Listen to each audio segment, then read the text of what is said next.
Happy New Year and welcome back to the Wolff Den. Our first guest of the year is Allen Northcutt.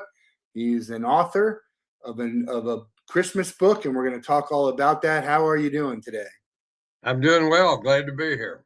So, The Legend of Chris Moose, the most beautiful moose in the world, is your Christmas book that you just put out. But it's been a long time coming, so let's tell everybody why that is. Well, I wrote it in the mid '80s. I was getting divorced from my wife and two children, one of whom had a learning disability, and I was paying for two private schools and all their living expenses, and I was living in a little one-room tenant house because that's all I could afford. I was living on $600 a month, for groceries and gas and rent and all that stuff. And it was Christmas Eve, and I was kind of feeling bad that I was, alone. And I had a couple of drinks of Kickapoo Joy Juice, which I'm sure you can figure out what that was. Better than eggnog? No, it was straight bourbon. Oh, there you go. And that got the creative juices flowing, and I had to figure out a way to make money. And the Frosty the Snowman and all the Christmas stories that you tell every year. And I said, I think to make some money, I'm gonna write a new Christmas book. So had you ever written before? How did you think about coming to write? That's the only thing I've done is written term papers in college and letters to family and friends. So this was sort of you could say a unique situation, a shot in the dark, I would say, right? It was kind of a shot in the dark for me, but I wanted to start have a new Christmas classic. So I rode horses. We fox hunted, and a lady that fox hunted with us, she had names for all the animals.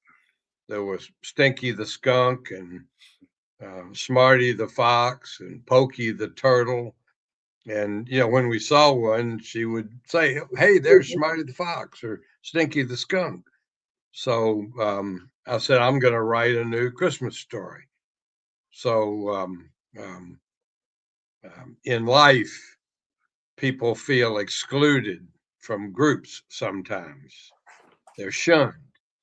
And so I thought of this big moose, Chris Moose.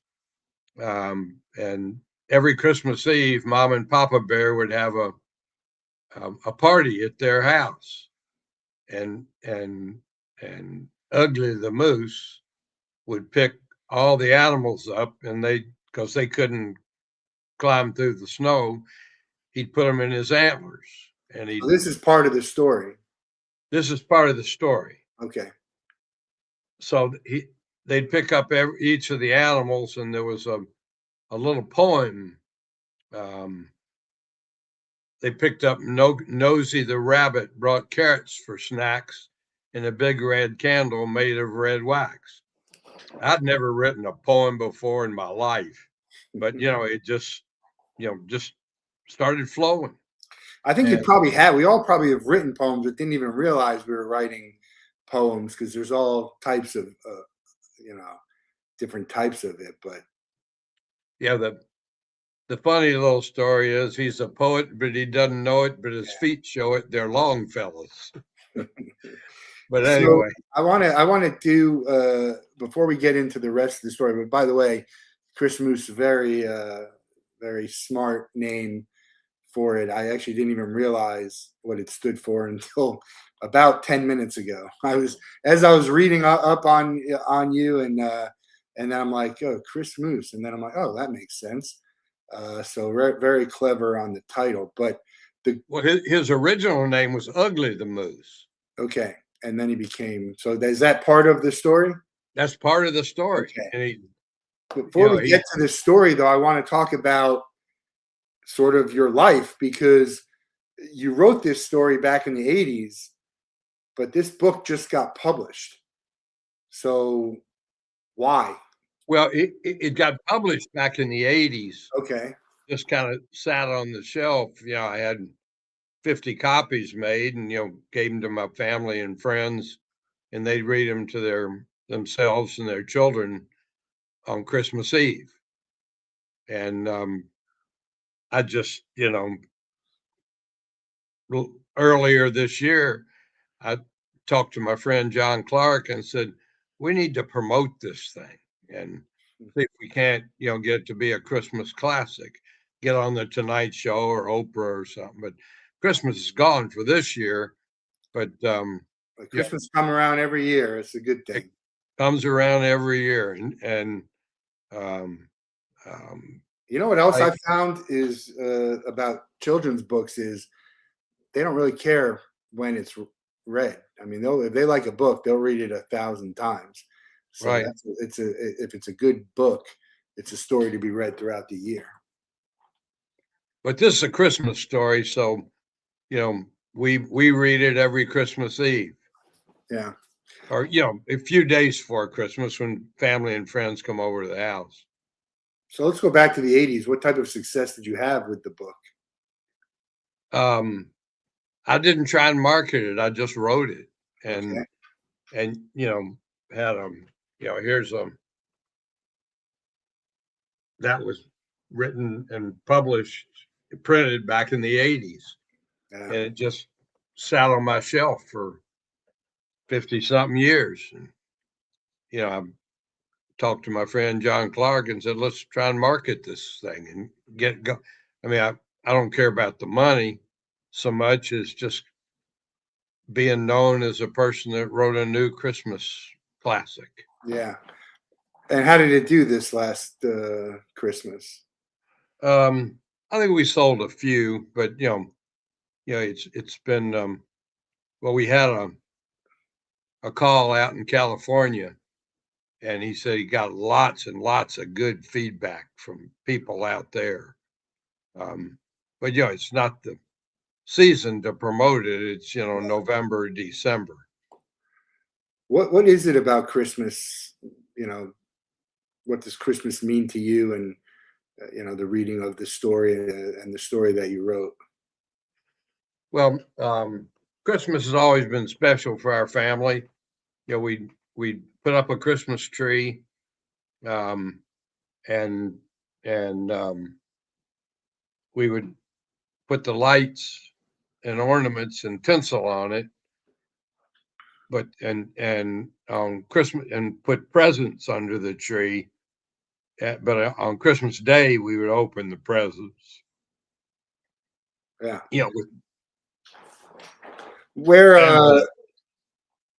And so you write this in the 80s, and then that's sort of it. You move on with your life. You join the military, correct? Right. During college, I was in the platoon leaders class, which is a Marine Corps 6 weeks at the end of your freshman year, 6 weeks at the end of your junior year in Quantico, Virginia. And you drill on the grinder, and there's 50 guys and a platoon commanders, first lieutenant, and a platoon sergeant who was Sergeant Rojas, and mine was First Lieutenant White. Don't know how I remember their names, but just an important part of my life. Probably yelling at you. Yeah, yelling at you, and we were on the grinder one day, and this kid standing next to me passed out. Because it's 90 degrees, and we're just standing there for an hour and a half.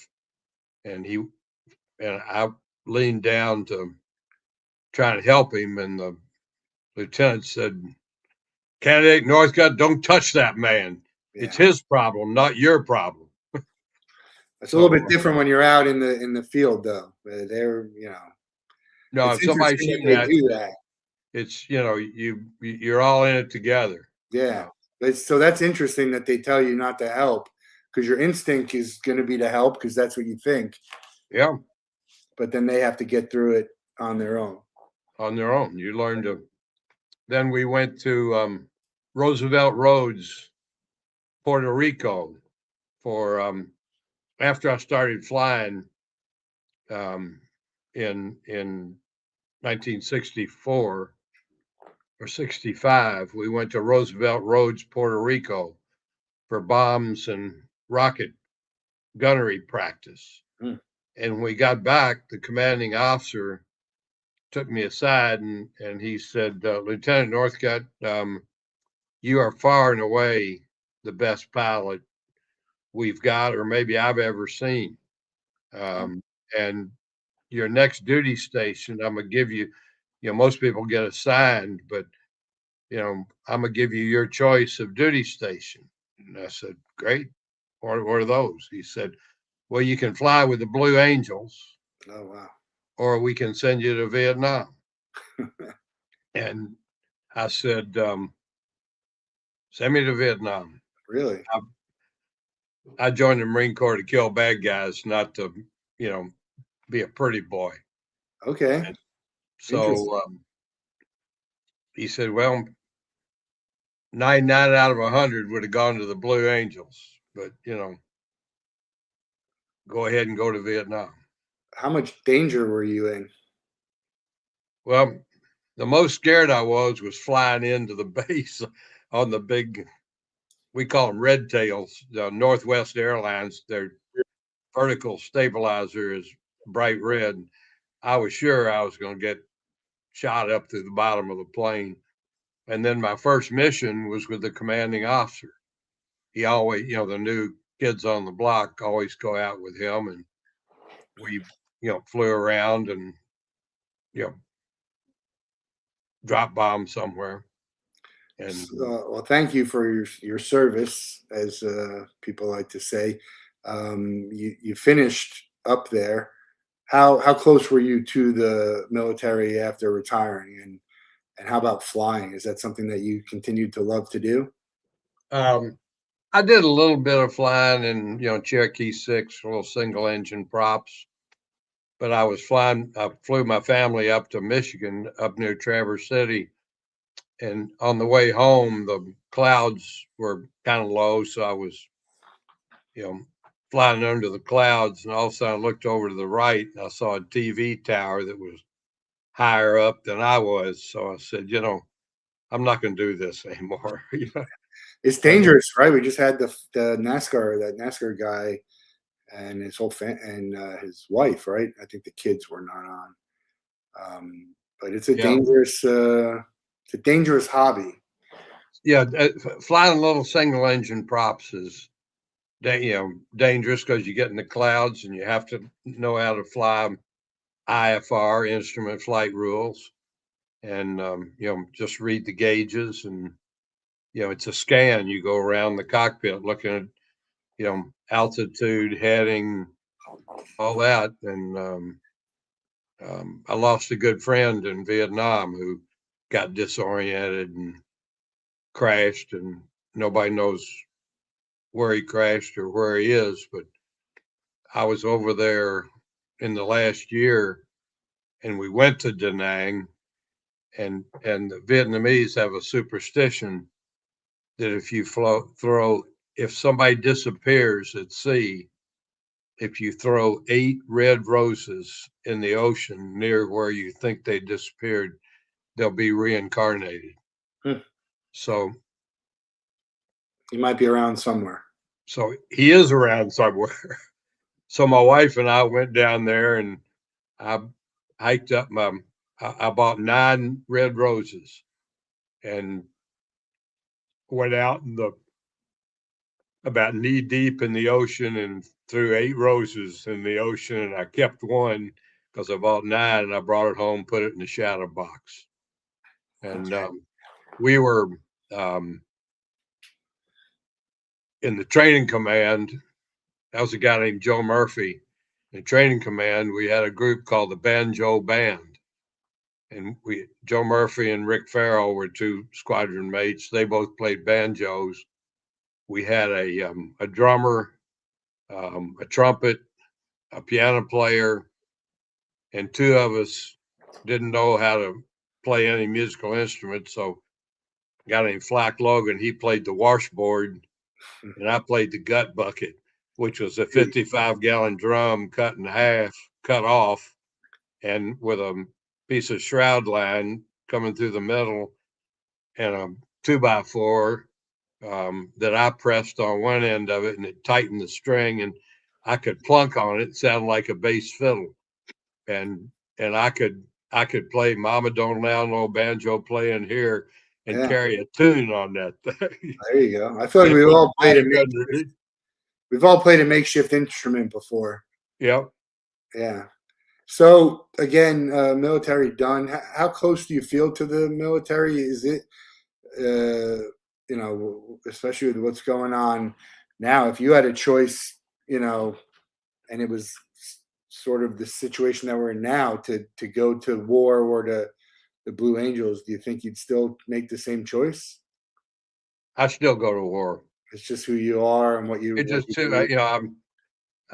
I think I've every one of my family and friends, I say, when your children graduate from high school, they ought to go and do some government service, Peace Corps or Yeah. something like that. And if they do that for 2 years and are getting a check and paying their own expenses away from home, they will work much harder in college because they want to be make some money and have a good life. Yeah. Well, back then there was a draft. It, obviously I'm older, but not that old to be involved in that process. It seems kind of weird to me to have a process like that. You would think that the military is something that you need people who want to do it, because if your heart's not in it, it's a pretty dangerous situation for you, the people around you, the country, the world, and all of that. Is that normal to think that? Um, well, back during the World War I, World War II, Korean, Vietnam, I think people pretty much. I mean, we had a draft, but when they bombed Pearl Harbor, people were standing in line to join the military, and I just thought that it was something I wanted to do. So, when I graduated from college in 1963, I joined the Marine Corps and went to flight school. Um, and they, when I filled out the application, I unfortunately checked off a block that said I have allergies. And that was one that excluded you. Yeah. So I asked him, can I get around it? He said, well, get your doctor, your internist to write a letter. And I have a copy of the letter. And he said, I brought Allen Northcutt into this world. I followed him through his athletic career in Marine Corps. He'd be a fine credit to the Marine Corps as a pilot. Didn't say anything about my allergies. So they accepted me. And The rest is history. It's interesting. You said 1963. I just started to watch this Netflix series, which is based on a Stephen King novel about a guy who goes back in and tries to prevent the JFK assassination. If I gave you a time portal, but you can only change one thing in the world, what would that be? It could be for your personal, or it could be to try and make the world a better place. It's always interesting to see what would happen with, there are little things in my life that could have changed my life drastically. And one of them is just, where did I go to school? I went to Florida. I was supposed to go to Arizona. I live in Florida now. If I went to Arizona, the good chance I probably would have stayed in Arizona. Maybe obviously would not have met my wife, and a lot of other different things could have done. So if you could change one thing, go back in time. You can't change whatever happens after that, but things would, probably change, I would assume, in the favor that you would like. well, I suppose personally, other than changing things that we wouldn't have world wars. But personally, my son was born with a learning disability. And for him, I mean, he's made the most of it and is quite an accomplished young man today. But I would, for him, I would wish that, he didn't have the learning disability and had to go through, being excluded and being teased. And Yeah. He went to boarding school. I'll just tell you a little aside. He went to boarding school and there was a bully in his class that was, teasing him, knocking books out of his hand, tripping him. And he said, he called me and he said, "What do I do about it?" And I said, "Alan, next time he knocks the books out of your hand, rear back and hit him right in the end of the nose as hard as you can." And so he did that. And I got a call from his teacher. Can't do that in boarding school. And she says, "Alan says you told him to hit the guy." And I said, "Ma'am, you saw the guy knocking books out of his hand and teasing him and tripping him and knocking him down. If you'd been doing your job and making that bully go to the principal's office or expelling him from school for a week, that wouldn't have happened." Yeah, And to her credit, she said, "You're right. He did the right thing. If I'd been doing my job, he wouldn't have had to take it upon himself." yeah. But that bully never did that to anybody in our school ever again. Yeah, So see, that's something Alan that did I a good believe thing. strongly about is the punishment to deter bad behavior, which we I don't have can't hear enough. you. We don't have strong enough punishment to deter bad behavior.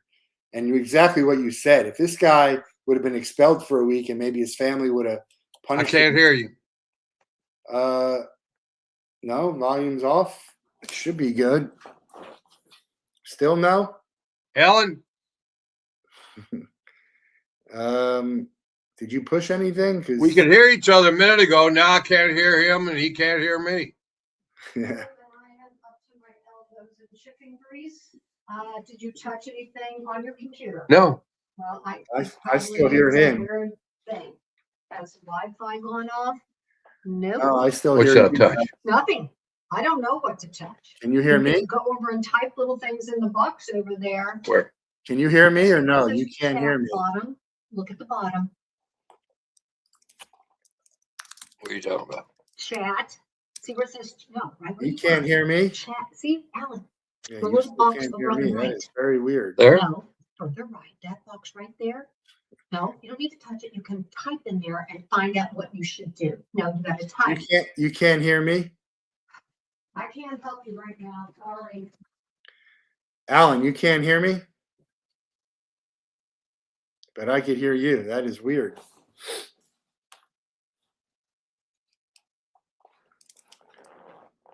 Yeah, but you can't hear me. No, you can't hear me. I hear you. I hear you fine. Maybe you hit the mute button, something on your computer. Try and hit F10. Do you see F10?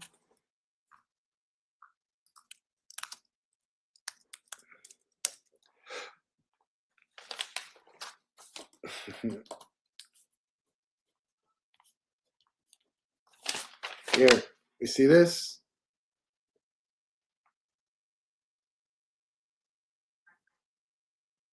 Hit F10 on your keyboard. On your keyboard. Try and hit F10.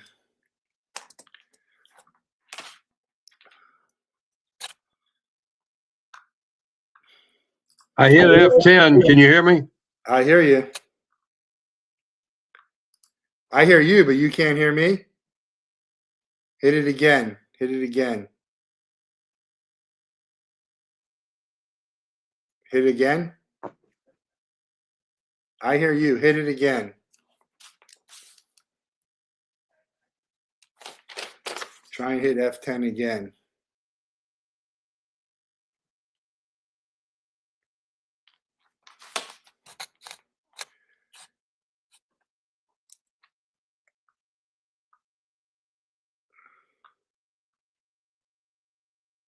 You hit it again. Does it work? Can you hear me? Can you hear me? No?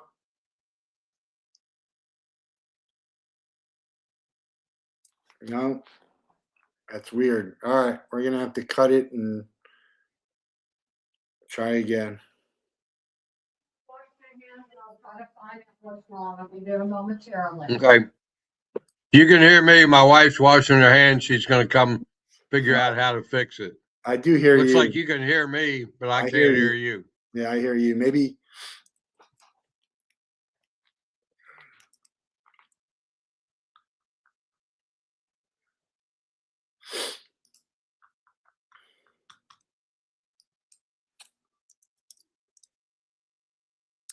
Should be here in about 1 minute.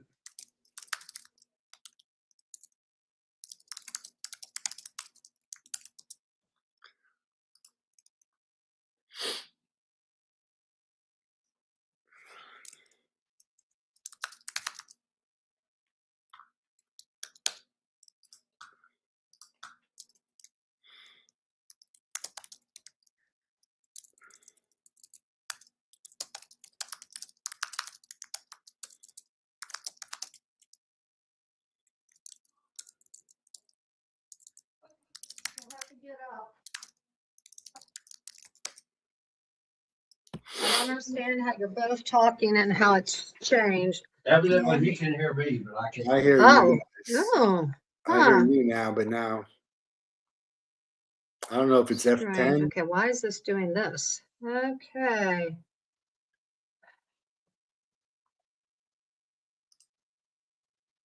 Damn it, I can't stop. I really hate. I tell you what, I really can't stand a non-Apple product. I'm on Apple. Okay.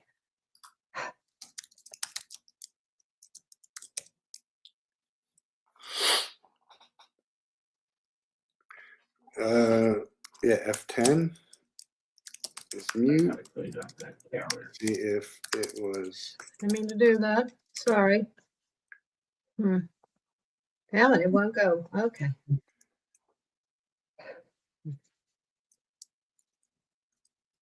You need a guru. Well, next time you'll have to have someone here to help. Okay, there's volume.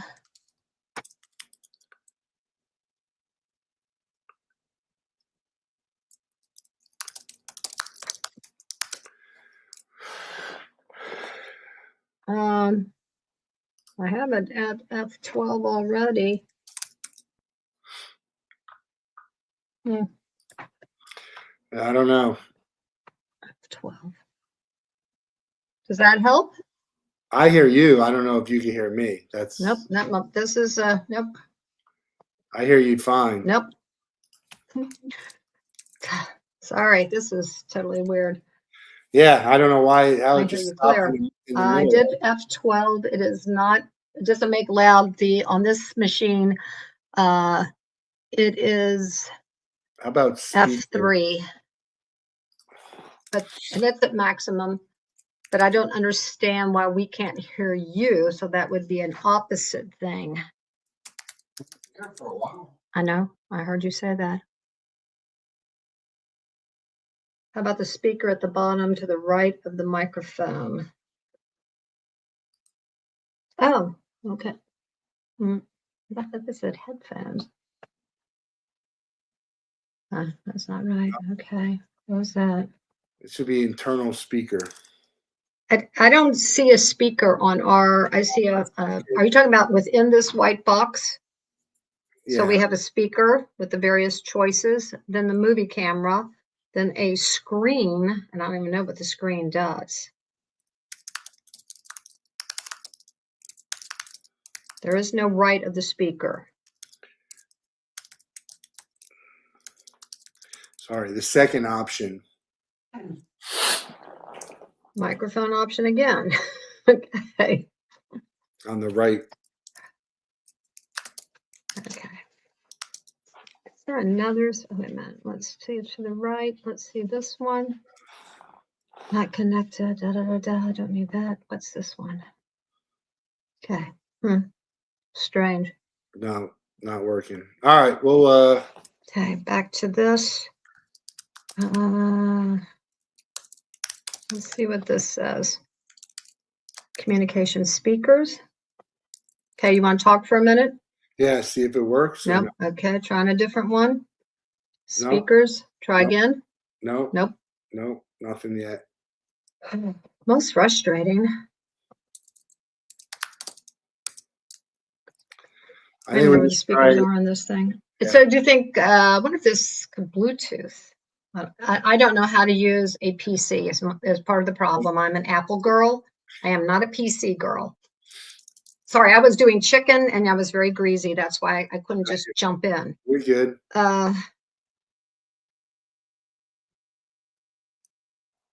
Says speaker. The second option on the right of the microphone option here is a camera on my screen. Click microphone and 2 options. Show. Muted us. Don't want to mute us. Option. Click microphone. Well, I just did that. And double click or single click? Single. Yep. That mutes it. That mutes it. Sorry. The up arrow. I sure as hell hope this isn't live because I don't want to be on this. Next to microphone. I am. The up arrow next to microphone. Yes. And there's 2. Okay, I went up. It says communication microphone and default speakers, sensory. And on that, I have 3 choices. Communication speakers, speakers 2. We tried I'm all on those default speakers. I hate to tell you. Is it any better? Nope.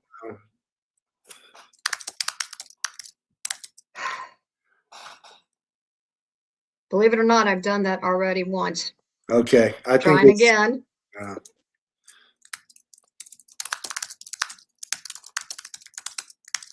Since I don't think it's going to happen, me neither, and I have really no idea. Sorry. Sign language. Oh, you could type in the questions and he could read the questions online on the little box, and then he could respond because you would get that. Yeah, 2. That's the only thing I can think of. And if I knew if this thing could Bluetooth or not, I would go get a Bluetooth speaker, but I don't even know about that. So we'll try again. Too much. We can try again. Okay. Shall I say adios? Bye.